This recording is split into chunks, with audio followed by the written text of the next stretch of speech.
Dear friends, today we celebrate the feast of two of our Lord's great and holy apostles, Saint Simon and Saint Jude, who was also known as Simon the Zealot, belonging to the group of the Zealots, a very extremist group opposed to the Roman rule in Judea at the time of Jesus, a sort of freedom fighter who was turned from his former path with the Zealots and instead joined Jesus and became his follower. He became the agent of salvation for all mankind and also for the salvation of both body and soul from sin and death. The other apostle is known as Saint Judas Thaddeus. He was especially known in the devotion to Saint Jude as the patron saint of hopeless cases.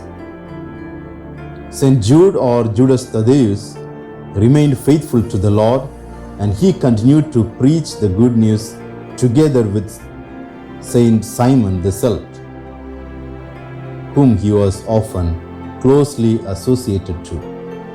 And that is why we celebrate their feast days together.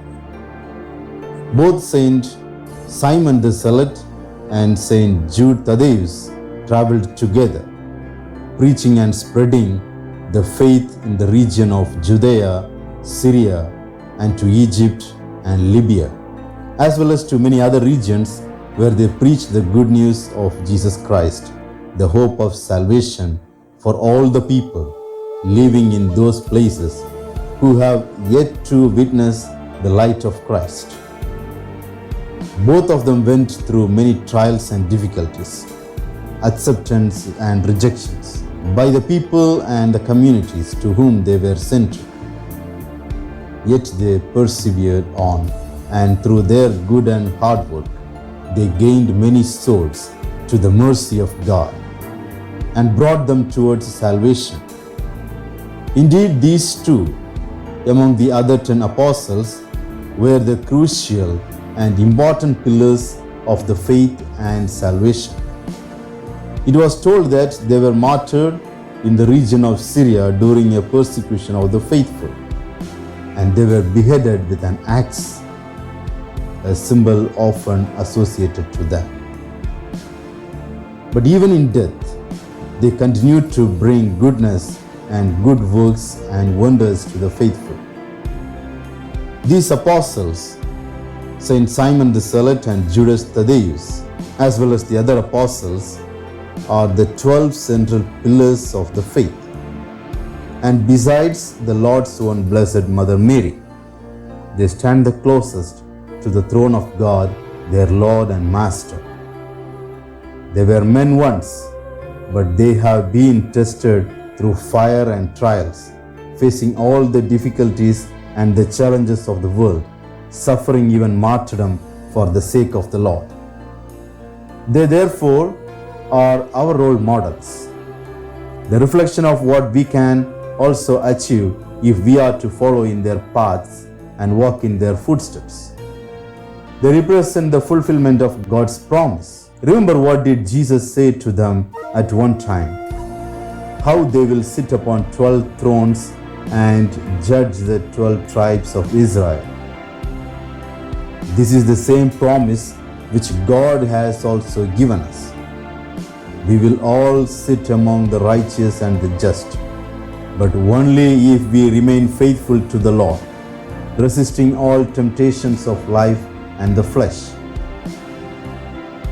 The disciples and the apostles were once also diverse in their occupations, and they were men of the world, and yet they chose to follow God and become His chief servants, to be the ones to help Him to accomplish much good work in this world. They did have the choice to follow the Lord or to follow their own heart's desire. They themselves were not perfect, and they were sinners, and yet they were willing to allow the Lord to come into their lives and transform themselves.